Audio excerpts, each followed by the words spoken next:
Hello and welcome to episode 6 of the Warren Buffett Podcast with Matthew Warren-Katz and Steve Buffett.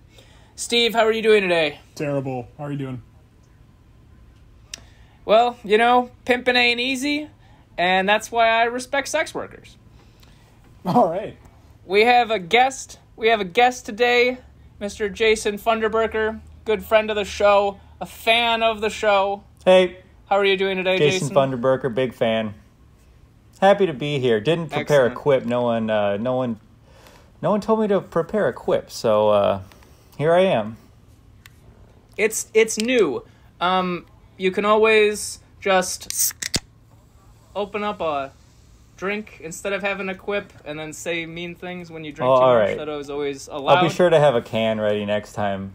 I stopped buying LaCroix and started making my own sparkling water, trying to be responsible and all that.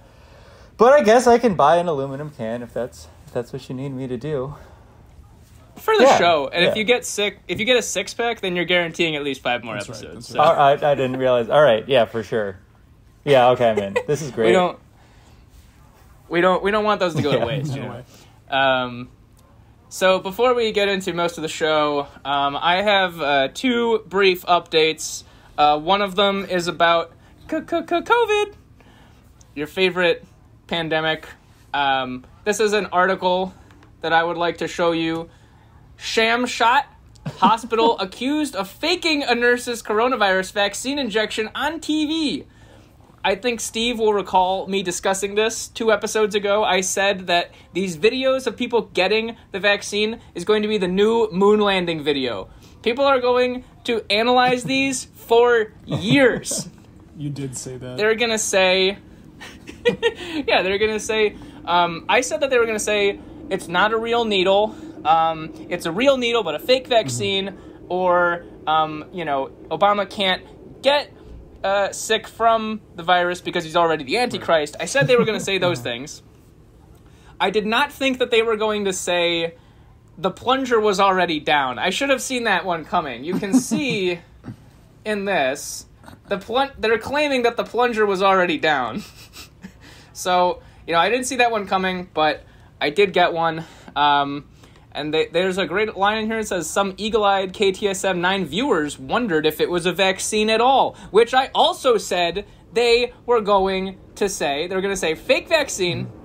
So, everyone's a pundit now, including me. If you don't have a source at Thanksgiving, you're going to get killed, okay? Cite your sources.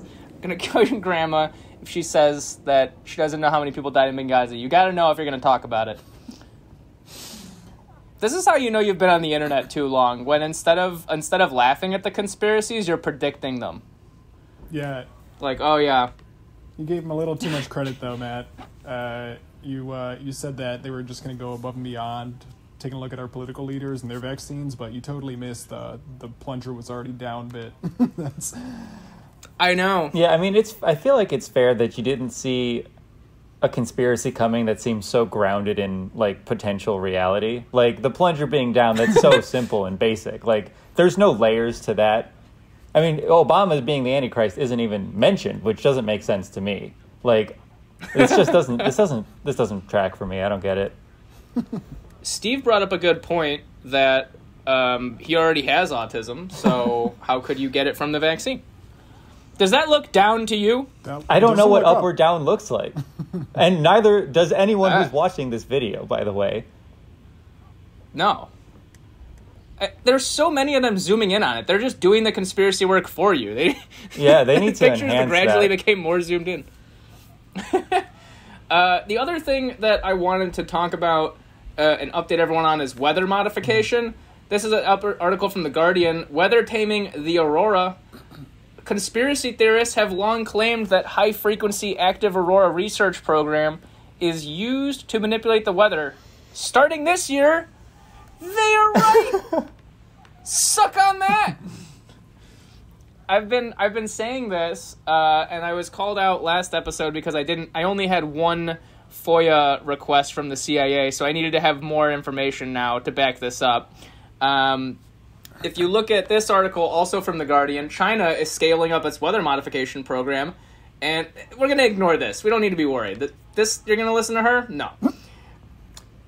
So, China is my favorite part. China's State Council announced that by 2025, its weather modification program will cover around half the country. That's a lot. Let's see the part where they talk about rain. Yeah. It's aiming to control rain and snow across an area that is more than 1/2 the time size of India. So, they're fucking doing it, okay? What do you want?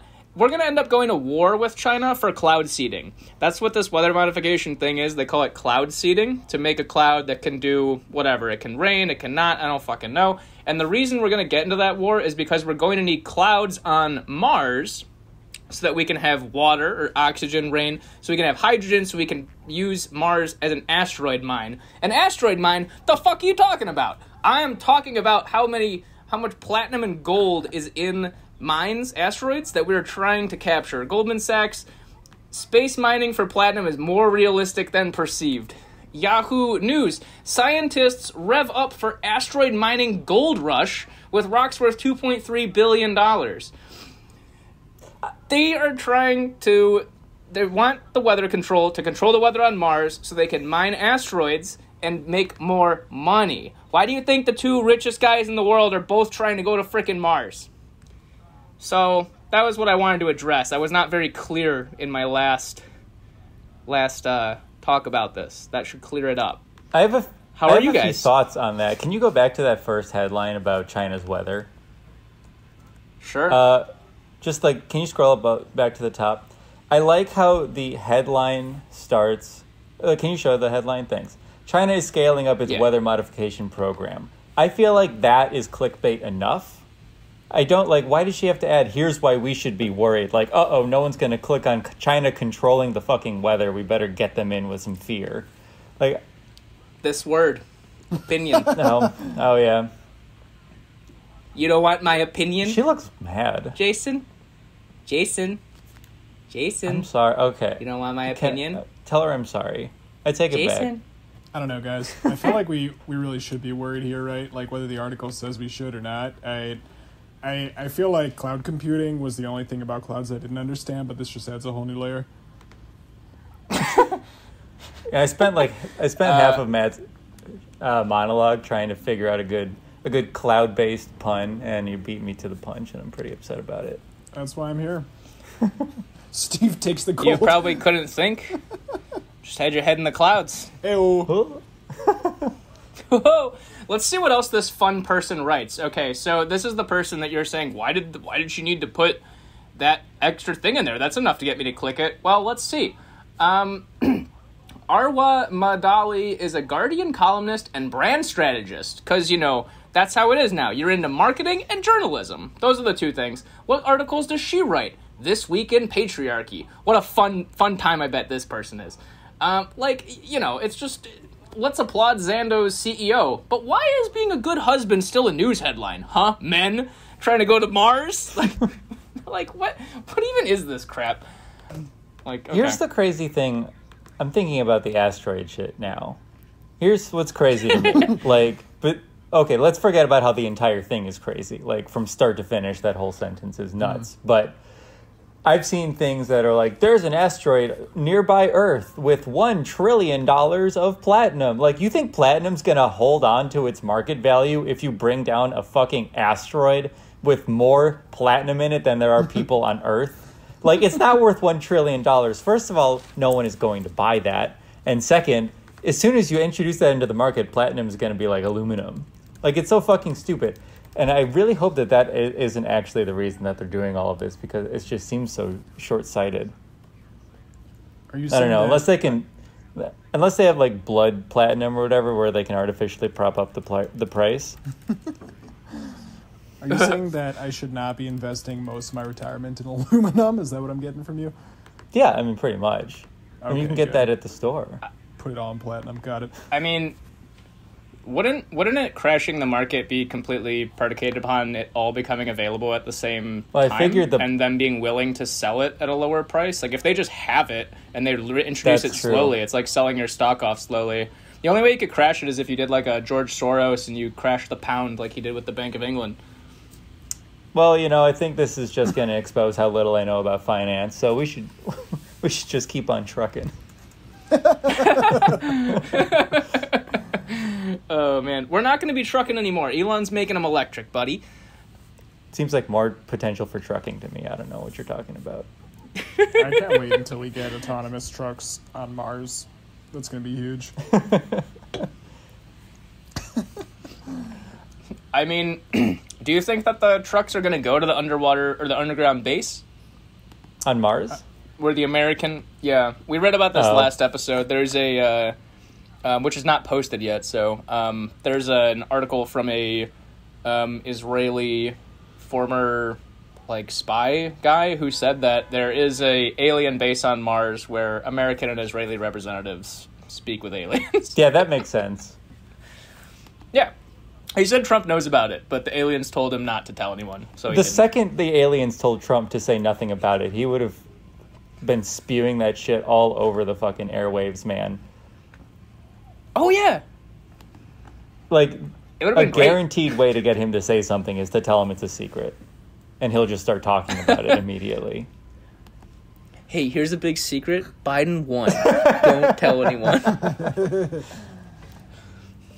That's got to be how his advisors manage him, right? They're like, all right, he needs to say this, tell him the opposite, Or I feel like the second anyone in his administration is like, all right, you got to keep this under wraps, it's over. So I don't think anyone's told him about the CIA or their efforts on Mars or aliens or this Israeli guy. It's, it's best that they just don't. Yeah, I think that makes sense. Yeah. Trump doesn't really try to use all of the, he doesn't really use the NSA or the CIA very much. He's all focused on the Justice Department. And I think it's probably because he isn't aware that the other departments exist. Like you're saying, no one's told him about them. So he literally isn't aware of them. I think one thing, this has reminded me of something that I wanted to mention when I was talking about the weather modification stuff, is that Space Force is probably just a cover for the CIA to control our business interests in interstellar commerce. I believe that. Sure, why not? I mean, 2020's been such a weird year, I believe almost anything, It's, do you think, here's a question.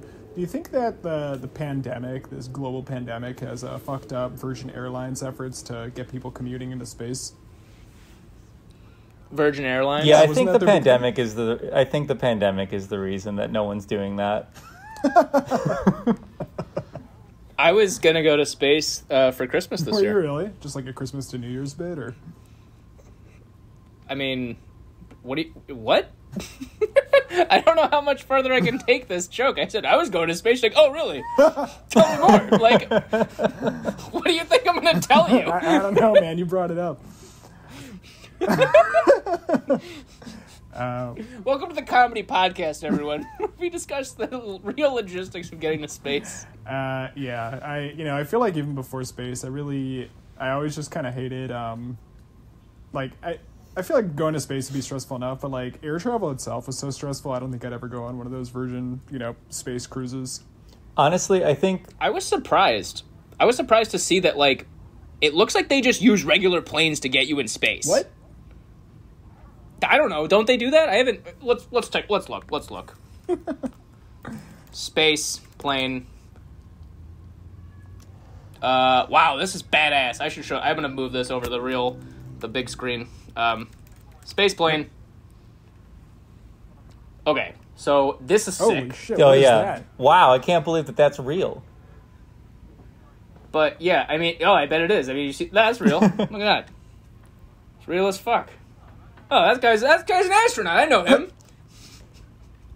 I've seen that guy. Honestly, but yeah, I thought it's isn't that a plane? I think it was a big mistake for Virgin to put their efforts to take people into space under the same company, because I feel like the marketing just sort of writes itself. If you've got the Virgin air travel on Earth versus the Chad taking an airplane into space, call it Chad space travel. I don't know. I feel like the meme's only good for a couple months, but I have no end to this. That's every meme though, right? Yeah, like I don't know where it's It going. has like a shelf life of a minute. Yeah, I don't know. That photo that you showed, Katz, of the 747 with like rocket boosters going off the planet was hilarious. That's the opposite of what the that new Boeing plane does, though. I gotta say, I feel like... well, it does that, just in the opposite direction. Yeah, it's going to the bottom of the ocean. It was just like one command line wrong. I gotta say that I really don't miss flying whatsoever. Like, I don't miss airports at all. You know, just like that whole experience. I don't know if you guys were big fans of flying, but like it didn't matter if it was a half-hour jaunt to somewhere in like Pennsylvania or if it was a full trip to like Australia. I always hated the process, like from beginning to end. Do you guys feel that way? I love flying alone, but as soon as I'm with someone, it's almost like, why are you alive? That's my question to them usually, is what is the point of getting you on a plane? What are the safety precautions here? You are annoying me so much. I wish I was by myself right now. Traveling by myself is just so much easier. I don't know. That's my thought on it. I don't really miss it, though. I would like to have the option to do it. What do you mean flying alone? Like you're flying with a companion, or you're flying on a private jet? Like that's like alone to you? Oh, I mean, nobody is on the trip with me. It's just I am getting on a plane. I'm sitting in coach or business class, whatever the fuck, and you are nowhere near me. There's something about the airport that makes me like a survivalist, and I see everything as holding me back. And if you need to put your shoes on for an extra second, I don't care. I don't get out of my way. I'm going to Cinnabon. Go fuck yourself. This is my one opportunity to eat anything I want because I get carte blanche on anything here. You can get McDonald's at the airport. No one cares. You have a beer at 4 a.m. That's pretty normal, actually. Can I give you my take on airport travel?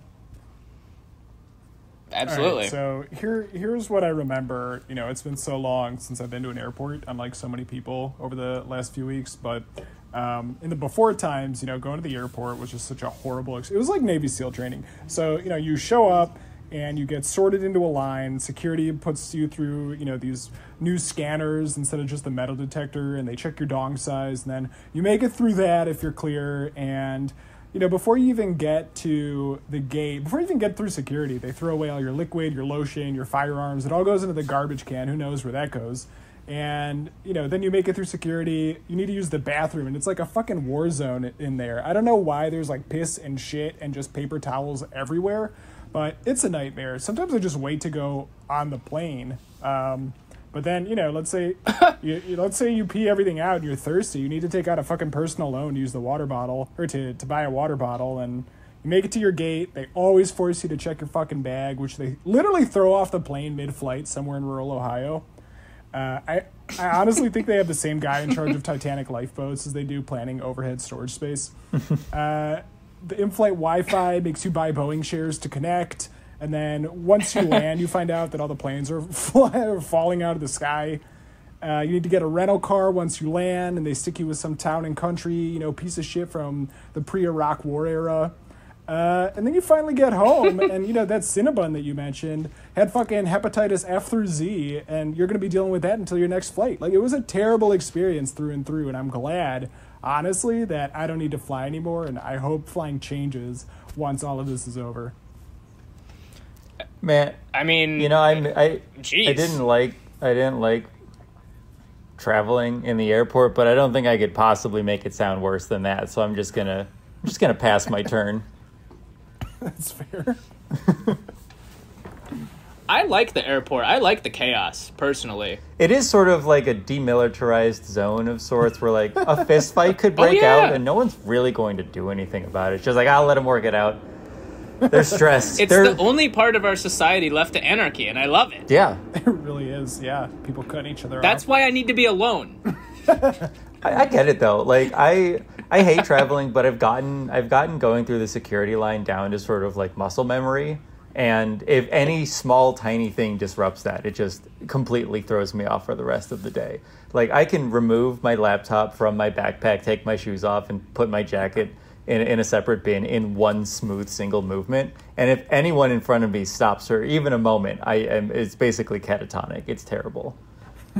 So you basically, what I'm hearing is that you also hate when other people are around. Yeah. But for me, it's not. It's less about whether it's a traveling companion, and it's more about anyone else in existence whatsoever. But I realize that I can't control that yet. Maybe one day, if I get my hands on this weather control shit or something, I can just like summon an air gust to take me wherever I need to go. But yeah. No, people in the airport are simultaneously the best and worst thing about it. It's a matter of distance. I remember when I worked with that fat guy that I was talking about. I said to him when we were at the airport, they had made this whole big stink about, don't be late at the airport. Haha, new guy. Haha, don't, whatever. And I remember being like, dude, I hate the airport. We're not being pals at the airport when we land. I hope you know that I'm not taking you into account in any way here. And as soon as we got off the plane, I just left. I went to the parking garage, I went to my car, and I drove home, and he texted me, and he's like, did you get off the plane? I'm like, yeah, I'm not waiting for you. Every man for themselves. That's legit, though. I mean, I didn't have to travel for business much, but I did have to spend 3 days at a conference once a couple of jobs ago. And, like, I just had to pretend to be friends with the guy that I went with. Because, like, this whole thing didn't happen. But, like, thank God we had our own hotel rooms. But, like, every morning he was like, hey, you want to get breakfast? And I'm not going to be like, fucking eat my asshole. No. But at the same time, like, all right, man, we've been hanging out now for 12 hours straight a day. I am going to go sit in my room and cry because I don't want to be here anymore. Yeah. That's totally fair. I hear you. That's totally fair. One of the best things ever invented was TSA PreCheck, because whoever you're traveling with, you can just straight up ditch. They go into the regular security line, and you're just like, I'm not even taking off my shoes and pulling the guns out of them. I'm just going straight to the fucking gate. I'll see you if I see you. Like, good luck. And that is an easy exit. So I highly recommend that the next time you travel, man. Yeah, it's pretty great. They're walking out holding the shoes akimbo, and you're just, like, holding, like, 2 little mini shot glasses because you're, like, partying on pre-check. Well, the thing is, once you enter the pre-check line, it's sort of this own little void thing. And, like, they don't know when you're getting out. You can just go fuck off and do something else and then come back in an hour. They'll be like, oh man, where were you? Like, oh, pre-check line was so long. You should have gone with you. But actually, you were just hanging out outside the airport bar getting hammered. With the other pre-check people. Exactly. All high-fiving talking about, on repeat. Talking about how much of losers everyone else is. They're practically anonymous. I gave them all my identification. Yep. Do you think that any terrorist has ever gotten pre-check and was like, guys, you won't fucking believe it. I got pre-check. I feel like if your name is anything, or like even if your picture looks slightly suspicious or too dark, they're not letting you do the pre-check. You know what I mean? Like, I think they screen that pretty well to specifically make people who might be terrorists go through the regular line and pull out their lotion. I think that it would be funny if a terrorist did get it, though, because they'd all be like, we don't even do that anymore. It's all trucks now. and videos. We're on... Have you heard of TikTok? We're trying to make real change here. They're not even trying anymore. They're like, totally clean, going through, like, to fly to the destination where they're going to meet the truck. And they're like, thank God I have pre-check. The plane? We came up with the plan for the plane in the 90s, man. It's TikTok now. It's information warfare. Do you guys feel like... Do you feel like the airlines and airline advertising has its own kind of feel to it? Like, ads on the airlines, like the little, like, mini billboards they have in there that are like, some in-flight Wi-Fi ad that's like, even up here, you can be connected, or something like that. Every airline ad has its sort of weird feel to it, where you're like, who is this for? Yeah, it's not for me. me. The entirety of SkyMall is who is this for? I mean, I'm not even talking about SkyMall. SkyMall's amazing. I mean, SkyMall still exists? I don't know. I mean, I did buy a couple of things from SkyMall back in the day, but I used them. Really? Yeah. What did you buy still from exists. SkyMall? I bought that aromatherapy gradual wake up clock that looked like a. I mean, you must know what I'm talking about. Yeah, we for sure know. Yeah, It was in every issue. They probably still sell it. Yeah, I had that alarm clock for years in like middle school and high school. I ran out of aromatherapy beads, although of course most of them actually smelled like fucking dirt. But the product arrived. I mean, it was a better quality product than you would probably get from Wish. Like they're selling legitimate things. I have to give them credit. But at the same time, who's buying a full electric guitar set on an airplane, just impulse buying? Like, you know what? I've always wanted to play guitar. Fuck it. You know what? I'm drunk. It's 3 a.m. I think this is the purchase you make after you have a couple of drinks in the airport. Like, hey, you know what? I'm sick of being a consultant. I'm going to learn to play guitar. Where's the SkyMall? I mean, at least now with SkyMall... a flight attendant. At least now you can buy it online. It used to have to be like you had to fill out a form and then hand it to a flight attendant, and they would see what you wanted. And you'd have to go through the embarrassment of them knowing that you bought from SkyMall in the middle of the flight. There's no one plans. Like, no one's like, oh, I can't wait to get on a flight so I can shop SkyMall. Like, you just do that because it's there. And then you spent $1,000. And now everyone knows about it. The flight attendant's like, 3 dildos, really? SkyMall is selling crayons and hand sanitizer. That's where we're at. Everyone's on the plane going, you know what? This is disgusting. I need a gallon of hand sanitizer. How much is it? Do you have any in the back? Yeah. Can you guys check the stock room, please? I need it now. They should have some of it on the plane. That would actually be a lot better. Like, leave with it today. I bet people would buy stuff. What if all of SkyMall's inventory... What if all of SkyMall's inventory was actually just traveling around on the planes that ran SkyMall? So then, like, if you got lucky, they could just go into the cargo hold and give you what you wanted, but otherwise you have to wait for a connecting flight. Sounds good to me. I don't care. Yeah, Commerce. I would totally buy that. I wish they had a bookstore on the plane, Like, how nice would that be? Or, like, new phones. Like, I've always wanted to upgrade. I'm on a fucking, 8-hour flight. This is the perfect time.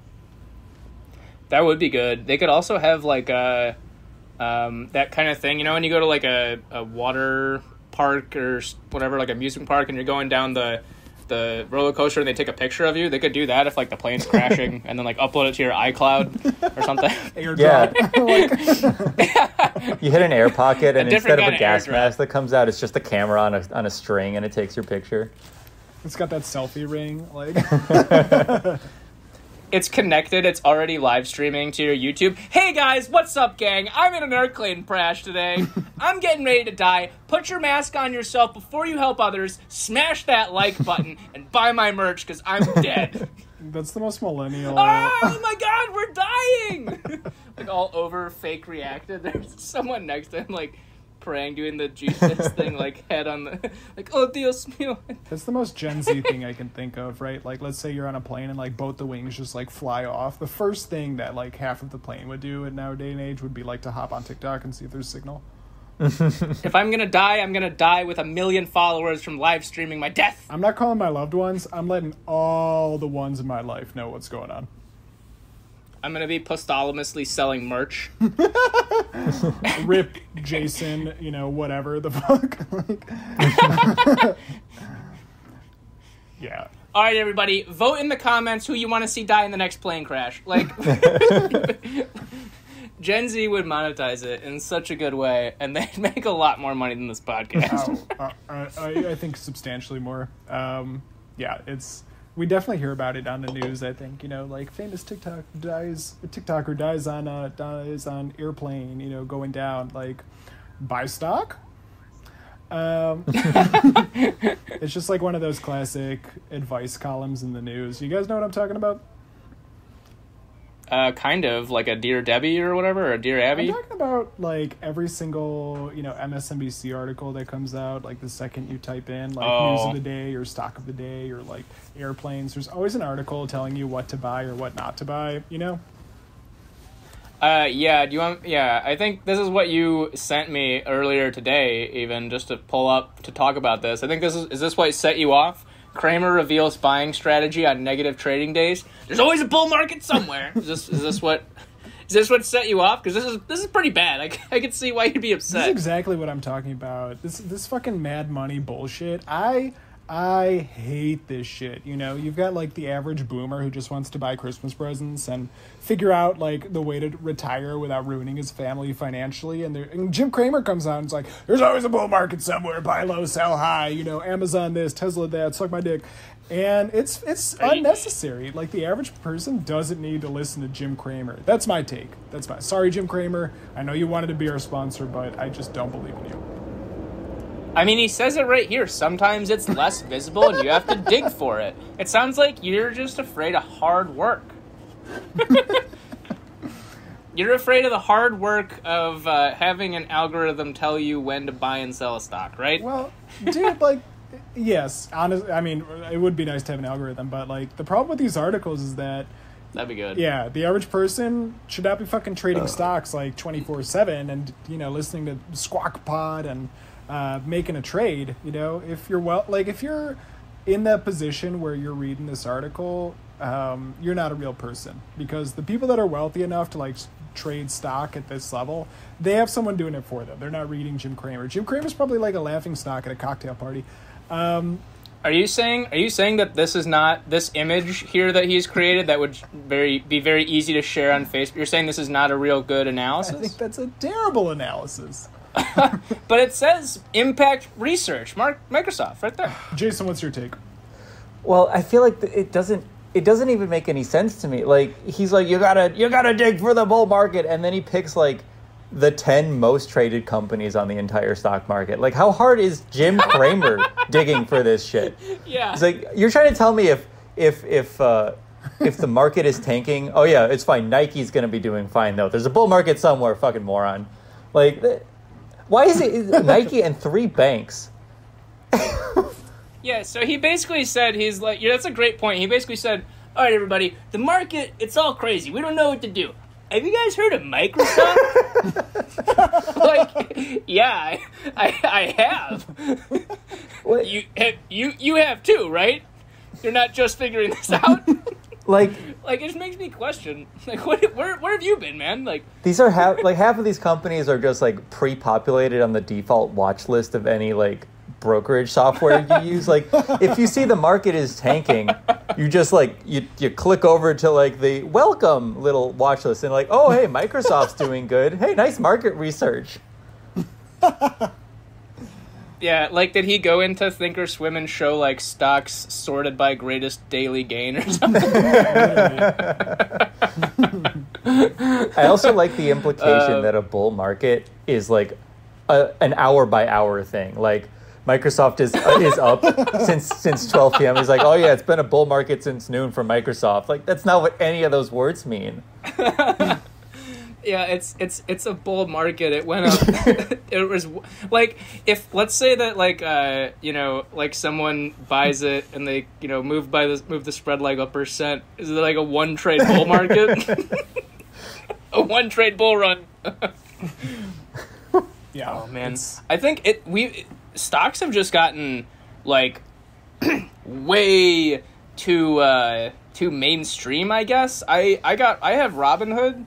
I wanted to check out what it was about. I had other brokerages. I like TD Ameritrade, but I wanted to see what Robinhood is about.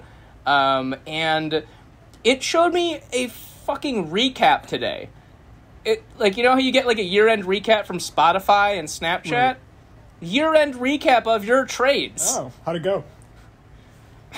Pretty well, but I mean, I don't think it doesn't show you how you did. It avoids that at all costs. Like, you made 1,000 trades this month. Like, oh shit. It showed me some I didn't do that. It was under like 100, I think. But it like all time, like the whole year. But it was like it was like it was like, you checked this app 6 days a week on average. And I was like, oh, did I? I wanted to show you in the recap how many times you open the app outside of trading hours and tried to do something. Just like, what level is your addiction at where you're just trying to trade in the middle of the night, like just by habit? You can trade crypto at all times, but yeah, other things, no. I mean, with Robinhood, you honestly can't even sometimes trade during market hours. You know how Facebook shows you, or it used to show you that year in review, and it would have like photos that you've uploaded over the past year, you know, and tell like a nice story over music. I wish Robinhood did that, and it like took screenshots or like photos of you reacting to terrible or really good news. Just like without your consent whatsoever, to see the look on your face as you lost a ton of money or gained a ton listening to Jim Cramer talk about Microsoft.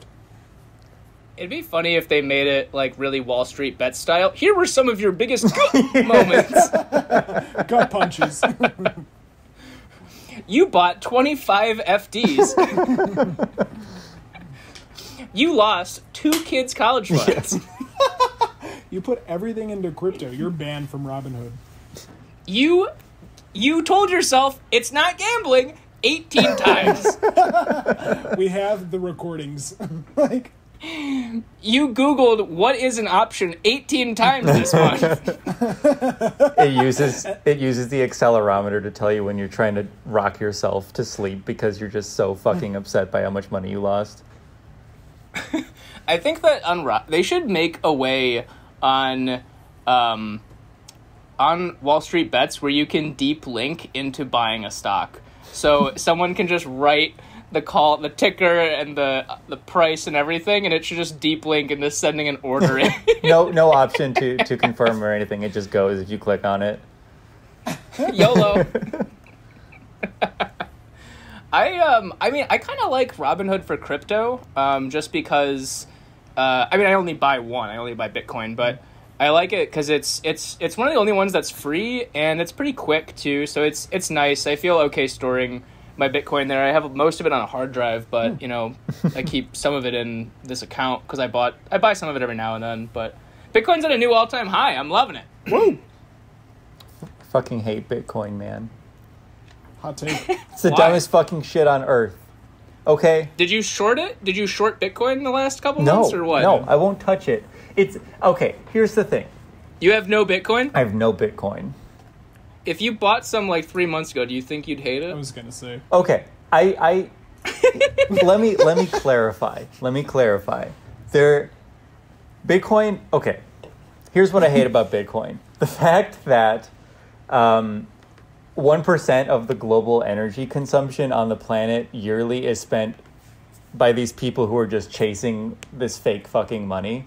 And like, I realize you can turn it into real money or whatever, but that's the other thing about it that I can't stand. It's like, just stop calling it a currency. It's not a fucking currency because your college town cheese shop like lets you buy like the Gruyere with Bitcoin or some shit. Like, it's That's something I did.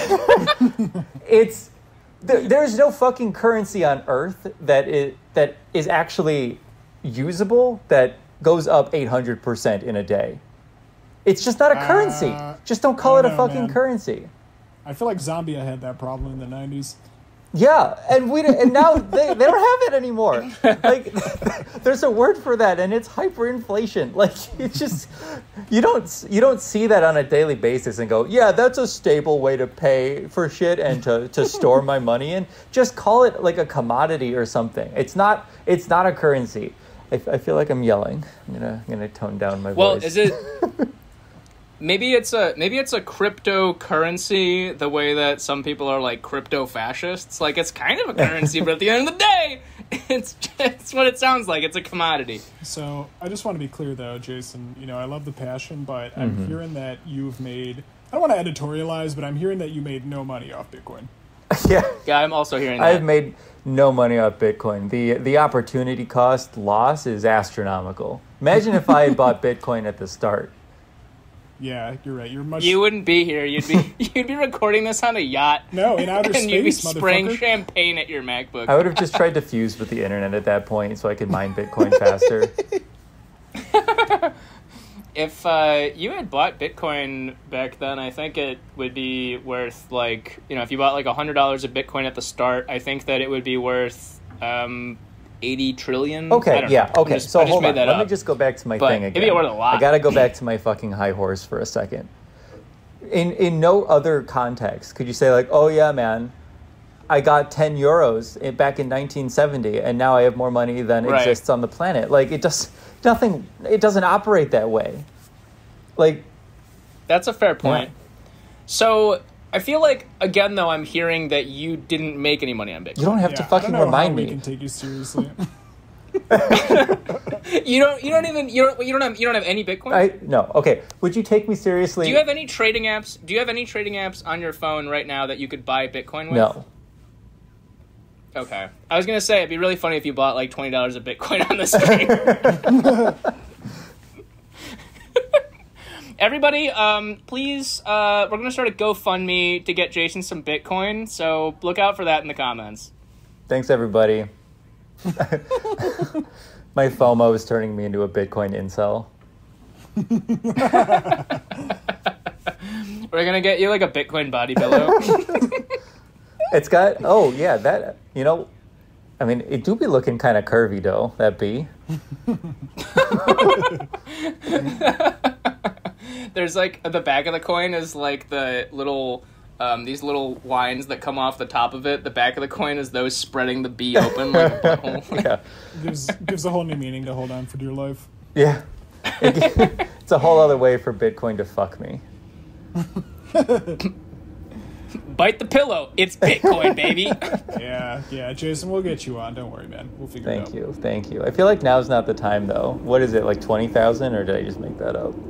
It's pretty high. It's around there. Yeah, it's fine. I just gotta wait for the next inevitable crash, and then it'll rally for no reason. Oh, It's shit. Look at that. 22.7. Wow. 22, yeah.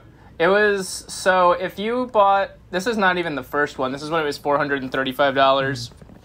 You would have gone up about 5,300%. Wow. See, that's pussy shit. I need more than that. I can't trust that. You know what's How's anyone supposed to make any money from that sort of gains?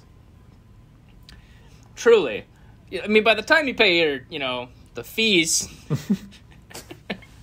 But, so, I mean, so your problem with it as a currency is that it's not stable, right?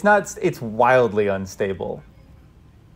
So, like, it's not like I go, you know, like, it's not like one nuke is worth 1 Bitcoin every day. It's like 1.2 Bitcoin, 2.1, because it all has to go back to, like, USD or something like that, right? Yeah, it's that, and I'm sure you have some rebuttal for me that I'm going to have to just take, but it's it's the fact that it's so unstable, and it's the fact that it's just constantly, and people treat it as an investment. You know, like, yeah, you can trade Forex, but no one's like, you know, no one's bullish on the euro, you know, to the same extent.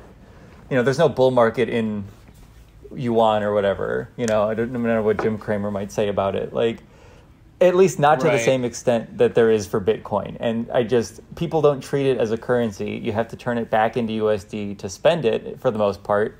So just pretend, like, just call it something else. Just call it big commodity, but that's fucking stupid. So, you know, it's too late. But, you know, I've gotten my Angies out, so I guess now we can have a discussion about it if you want. Yeah, I mean, I don't know. I think it's an interesting idea overall that could really be useful at some point, if not because of, I guess this is not really because of Bitcoin itself, but just the idea of blockchain technology being so useful for security things. Like, it could be a way that we could vote online. You know, there's probably a lot of problems with it too, but I think that it's interesting that Bitcoin introduced this technology to everybody and they thought, oh, that's cool. But the only way that we could introduce Americans to a new technology was, some people are making a lot of money doing it. I don't know how, but they are. I don't get it either. Get in the gold rush. Like, we just as a society, we just need arbitrary gold rushes of money that we don't understand, like the gold rush or the stock market in the 20s or the stock market right now. We just need it. It's true. I think, do you think that, so there are Bitcoin options and Bitcoin futures, is that right? Or is it just options on the futures?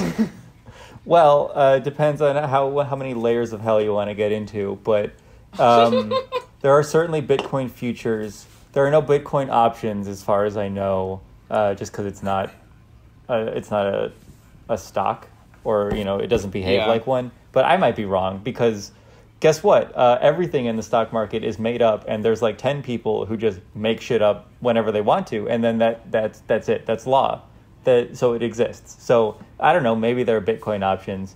there are certainly Bitcoin futures. Big brain. And if there are Bitcoin futures, there's got to be Bitcoin futures options because it doesn't make enough sense when there's only 2 layers of abstraction. You got to go deeper if you're going to get that 10 million X leverage. So I was curious about this, and there are Bitcoin futures and there are options on Bitcoin futures. So I was thinking, do you think it would be possible to stabilize the price of Bitcoin and guarantee a certain exchange rate to USD for, 3, 6, 12 months or something, and make some kind of Bitcoin bank where some company that uses Square inside their store, they can take Bitcoin and they know that they're going to get 20,000 for it, guaranteed. They don't have to worry about if it goes down, if it goes up, whatever it is. They know what they're going to get for it, so they can charge a consistent USD price. I think that there could be some merit to that, but that's all kind of predicated upon being able to predict the price of Bitcoin. Yeah, I mean, I feel like you could hedge to an extent. Like, you can't really predict the price of Bitcoin any better than you can predict the price of, more or less anything, except for the market will go up eventually. I guess, and I feel like that's a good idea, although I think a lot of the appeal to Bitcoin for a lot of people is just that it's decentralized and then you're re-centralizing it, which would be hilarious if that caught on, because that would just completely undo almost all of the supposed benefits of Bitcoin and blockchain. But I feel like, I don't know. I mean, I wonder if the price would even fluctuate that much anymore if enough people bought into that. If you stabilize it to the point where that was sort of the de facto price, would it just sort of converge on a single point and then not change very much? I think it would create a floor in the market because people would be saying, okay, I have a Bitcoin and Matt Katz's bank is offering me 20,000 for this Bitcoin, but on the free market, it's 23,000. And then if it drops below 19, then everyone's going to go, well, I'll just get it from Katz. He's going to give me 20. So it'll kind of create a floor in the market, which is good for stabilizing in some sense. I don't know if that deters people from paying more for it. I feel like it would be impossible for the bank to actually turn a profit if Bitcoin is bearish because of that effect. Like, they're never going to get any money from negative futures. Oh, I totally didn't clarify this. We're just stealing the Bitcoin. Oh. Yeah, we're just stealing it in this bank. Okay. Yeah, we're lying and then we're stealing. Oh, well, I'm talking about American values here, like I said earlier. Yeah, that's helpful. Lie, cheat, and steal to win. That's what it's about. Yeah, I mean, okay, that's a really good point. Like, okay, people work so hard to mine these Bitcoins from the computers, but like, they're having all the computers like do it. What if they just broke it open and took all the Bitcoins out? Are you saying that the computers need to seize the means of production for mining Bitcoin? Yeah, I mean, this is definitely all part of the inevitable robot uprising thing that's going to happen. Okay, Jason, it sounds like you're bearish on Terminator 2 happening. Is that what I'm getting? I don't know. There's always a bull market somewhere. And it's Bitcoin. Buy it, baby. That's just going to become my mantra now. I'm going to just start saying it. Like, things are looking bad. Like, don't worry. There's always a bull market somewhere. That's how a lot of hedge fund managers make their living. My girlfriend bought Bitcoin like 3 months ago just because I was like, Bitcoin's cool. And she's like, okay. She looked at it today. She's like, I doubled it. And I was like, fuck yeah, investing, realistic expectations. This is how it starts. Yeah, I was like, we got some realistic expectations on investing. That's good. It doubles every 3 months. Yeah. Yeah, no. Like 1 month from now, she's going to be like, Matt, you didn't tell me it could go down. What the fuck? I remember I have stock in Cresco, which is not a sponsor of the podcast, but not yet. That'd be so funny if Cresco sponsored us and they just gave us free weed. And I just talked about how I smoke my own weed that I grow instead. Until you can buy mine, buy theirs. Cresco. They'd pay me in stock. And Bitcoin. Do you gentlemen have anything that you would like to leave our audience with? We've done a little bit longer of an episode than usual. I think that we've discussed a lot of important things, such as COVID and weather modification, airports, travel, financial literacy and illiteracy of Mr. Cramer. Do you have anything else that you would like to discuss before we head out of here? You know what? I think I'm all talked out. Let's go ahead and start a GoFundMe for Jason over here to get him some Bitcoin while it's at an all-time high. It's the only way. Yeah, can I please just inherit debt from that somehow? Like, if you give me Bitcoin when it's worth 20K and it drops, do I have to pay the difference? You absolutely do. We can make it like that. On this show. Well, everybody, you heard it here. Jason is going to become the next Bitcoin billionaire by investing $2 billion and losing half of it. It is going to be negative billionaire. It's going to be. I'm going to lose $1 billion, and I will be hopelessly in debt. It's fine. So thank you all for listening. We will be broadcasting the next episode from Jason's tent under the underpass as he spirals into homelessness from bad Bitcoin investments. It's a little gusty down there. Thank you very much. And remember, like, comment, and kill yourself. Is that bad? That seems harsh. Say that. Is that bad? Yeah, we want people to listen to the next episode. Why don't you wind it back so we don't lose half our followers from suicide? These are people on the edge, to begin with. If they're listening to us, they're in a bad space. Happy Honda days. Don't kill yourself. I feel like there's a lot packed into that sentence. Good night.